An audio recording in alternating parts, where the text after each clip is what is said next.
Hey everyone, this is David Dunbar, or the theme park evangelist. Today I'm trying a different method on doing a movie review. Even though I'm pointing my movie camera at my bedroom right now, I am going to be doing a voiceover, so to speak, for my next movie review. I'm going to be doing the movie review over a movie that has been out for a very long time. That I just saw that whatever his name is, that my brother watches, doesn't matter. He's a movie reviewer. I think his name is Jeremy Johns. Sounds about right. Well, most movie reviewers do a combination of having stuff up on the screen, like showing pictures and then showing themselves, or even themselves and pictures. Of course, one of the most well-known movie reviewers on YouTube, in my personal opinion, is the Unusual Suspect, because he spends months upon months working on his YouTube movie reviews, and he usually reviews the mega hit blockbuster movies. Jeremy Johns reviews everything because he goes and sees everything. I usually review only movies that just came out. But in this case, I want to review something that you've already seen before.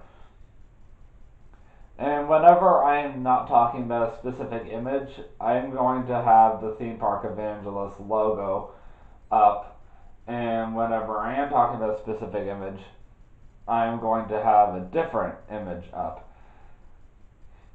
So the first image that you're going to see on your screen is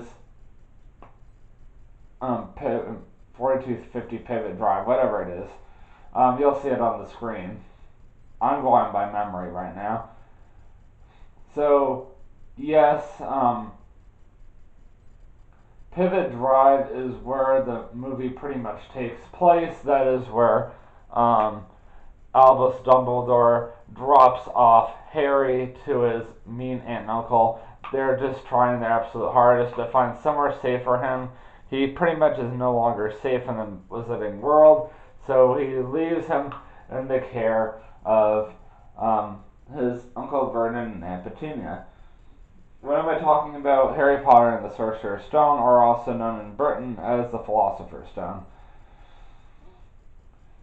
From there, Harry grows up in the house and does not like it there as they expected. Eventually, when Harry reaches of age, he reaches a letter, or he receives a letter in the mail from Hogwarts School of Witchcraft and Wizardry, inviting him, or saying he's been accepted into the school.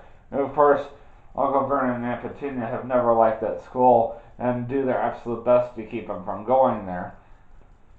And Harry doesn't understand why until later on.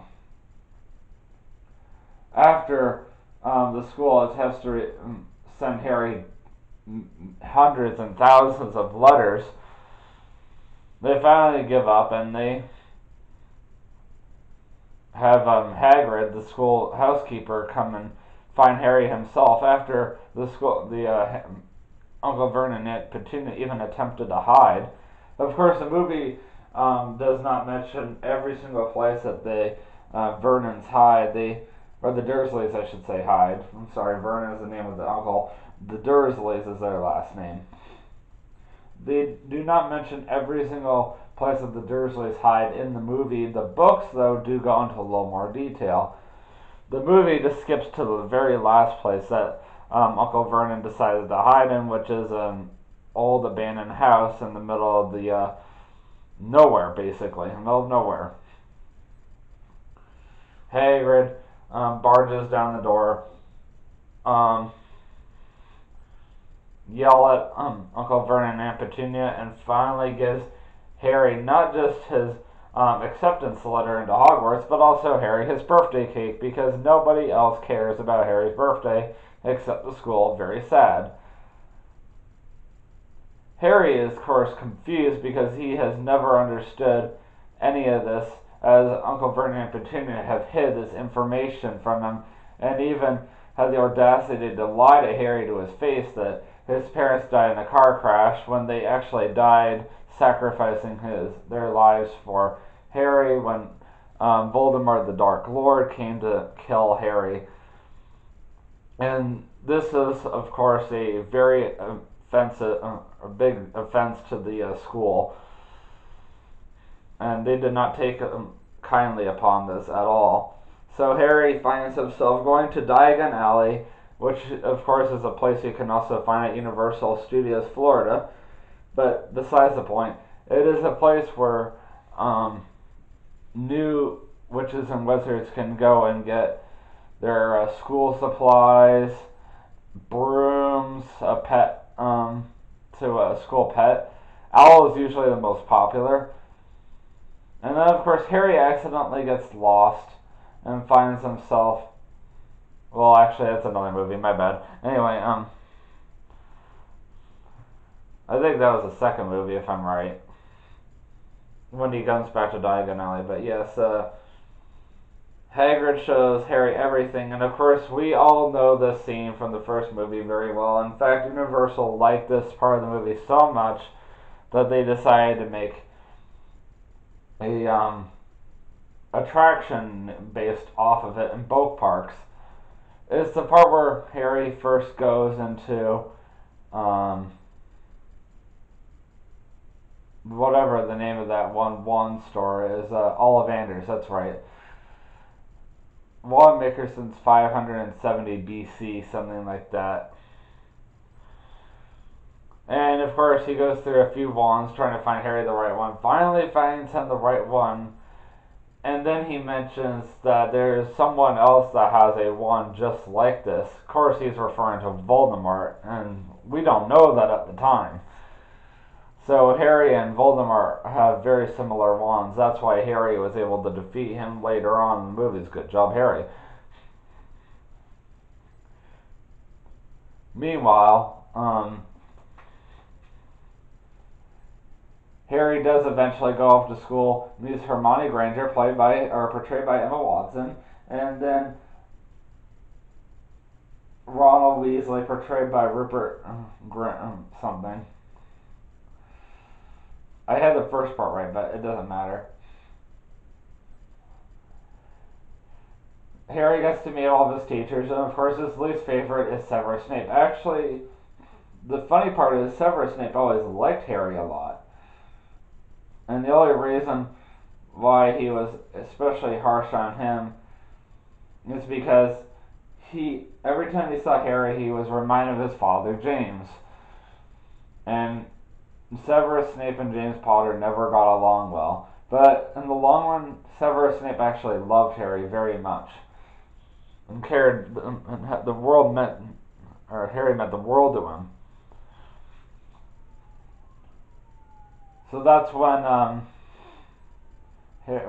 pretty much after that, I should say, Harry met all of his professors, and I still haven't figured out the name of that one professor that has that greenhouse class, but that's okay, because she's not even revealed until movie 2. Obviously, the Forbidden Journey is supposed to represent the third movie, because that's when the Dementors first appeared. And that's when the Dementors were used the absolute most. Considering that the train is completely based off of the third movie from what I saw. And then of course the other ride, Escape from Gringotts, is completely based off of the Deathly Hallows Part 1.